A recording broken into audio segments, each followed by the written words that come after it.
A man is lying on the ground with his eyes open, and another man is scraping a hole into his skull. Not a corpse, a living skull. The blade is stone. The patient does not scream, does not run. He holds still and lets it happen. This is brain surgery, performed thousands of years before metal, before writing, before the wheel. And it worked. So what was the first human surgery, and how far back does the blade really go? Because the true answer was buried in a cave for 30,000 years. And what it says about you is the part no one shows you. Start with the skulls. Archaeologists have pulled thousands of them out of the ground, from Europe, Africa, Asia, and the Americas, each with a hole deliberately cut into it. Scraped, drilled, carved. The procedure is called trepanation, and it is everywhere. At one Stone Age burial site in France, a third of all the skulls found had been opened. And here is the detail that changes everything. The bone around most of those holes had regrown. Smooth edges. Years of healing. These were not executions, and they were not rituals performed on the dead. The patients lived. But surviving once is not the impressive part. In ancient Peru, surgeons opened so many skulls that researchers could run the numbers like a hospital audit. In some eras, roughly 8 out of 10 patients survived. Compare that to the American Civil War, with metal instruments, trained doctors, and 19 more centuries of accumulated medicine, where a soldier who took a blade to the skull survived about half the time. The Stone Age surgeon beat the modern one. You would think this was desperation. Dying people gambling on butchery. Scientists assumed the same. Then they looked closer at the tools. A freshly struck obsidian flake carries an edge finer than a steel scalpel. And the cuts show method. Surgeons who knew where the vessels ran beneath the scalp, who knew how deep to scrape before reaching the brain, who knew exactly when to stop. This was a craft, taught and refined across generations on every inhabited continent. The elder lies down beside the fire and lets a blade touch his head, and he does not flinch because everyone watching has seen this work before. Why would anyone volunteer for this? Some skulls show fracture lines beneath the hole, a battle wound the surgeon was draining. But many show no injury at all. Healthy bone, opened on purpose. Pressure, pain, seizures, spirits. We can only guess what they were trying to let out. What we do know is that they believed a blade could fix what was wrong inside a human being, 10,000 years before anyone could see inside one. So there is your answer, surely.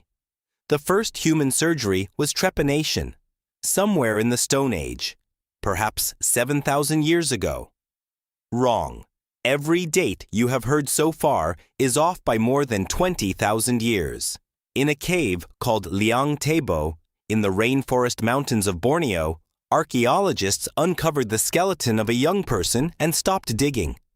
The lower left leg was missing. Not taken by a predator because bite trauma shatters bone. Not lost to a falling rock because crushing splinters it. The 2 bones of the lower leg ended in one clean, deliberate angled cut. And the ends were not raw. They were smooth, remodeled, healed. That skeleton is 31,000 years old. And the healing proves the patient survived the amputation by 6 to 9 years. Sit with what that requires.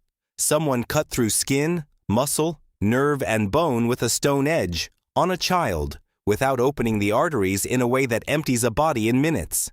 Then they held infection off for years, in a tropical rainforest where every wound wants to rot. No metal, no antiseptic bottle. Whatever they used came from a plant, and they knew exactly which one. This is the oldest surgery ever found. 24,000 years before the oldest known trepanation, before farming, before the first city, the first wheel, the first written word, humans were performing amputations and winning. But the blade was never the hard part. Ask what happens after the cut.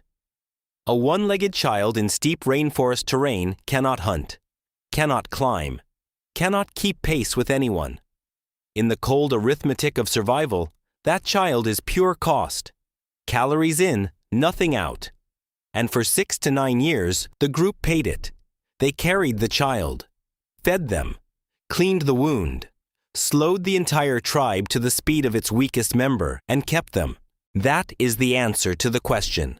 The first human surgery was not a procedure. It was a decision. The moment a group of humans looked at a body that survival logic said to abandon, and refused. The blade was only ever the tool.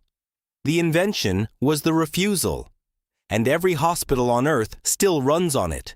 Strip away the machines and the medicine, and surgery is exactly what it was in that cave. You, unconscious under a blade, betting your life that the people around you have decided you are worth the cost. Except, we split the invention in half. We kept the blade and perfected it.